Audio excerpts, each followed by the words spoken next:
Why do we feel more anxious the more we try to control things? The perception of impulsive behavior. Why can't we stop even when we want to? Why do we repeat certain behaviors, even though we know they are ruining us? Are you also afraid that if you aren't busy, you'll feel anxious, that if you don't control things, everything will fall apart, and that if you stop, your emotions will pour out?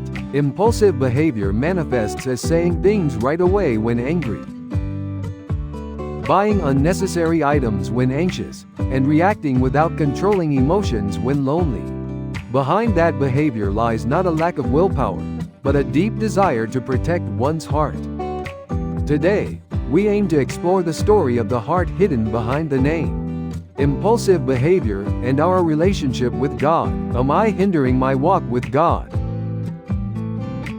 through this repetitive behavior? Romans chapters 85-6 clearly states, "The mindset of the flesh is death, but the mindset of the Spirit is life and peace." Today, we will examine how this message connects to our psychology, emotions, and actions. Impulsive behavior is not just a simple, bad habit. It is a survival strategy chosen by the body to avoid pain. Impulsive behavior has several clear characteristics. First, it repeats. It doesn't end with just one time, and surprisingly, the way it repeats is very personal to each individual. Second, the real reason is hidden. It's just neat. I'm just living my life diligently, but underneath, there are anxieties, fears, and a desire for control that cannot be expressed in words. Thirdly, it's hard to stop. Even when someone says, "You can stop now," something inside me keeps pushing me forward. And above all, impulsive behavior becomes the quickest way to avoid feeling painful emotions. At the center of many impulsive behaviors is control. A child raised in a dysfunctional family learns too early, "No one is there to protect me. If I don't hold on, everything will fall apart."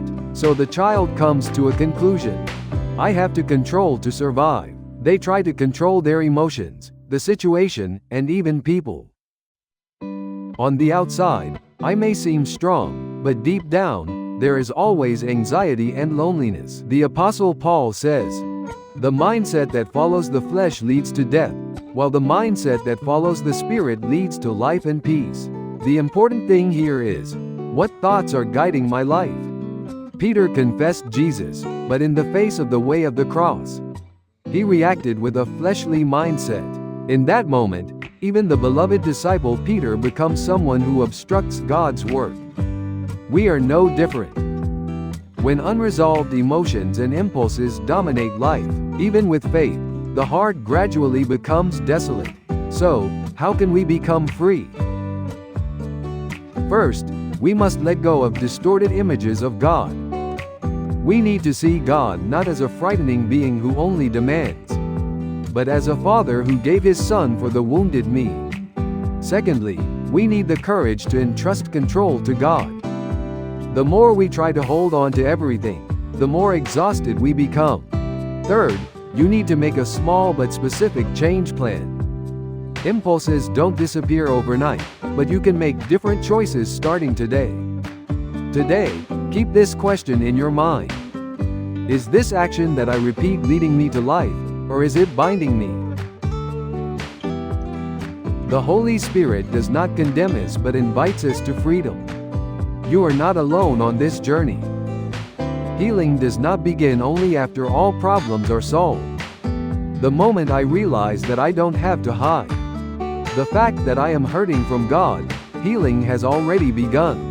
It's okay if this video hasn't fixed any impulses within you today. However, if you remember that you are not alone, that is enough.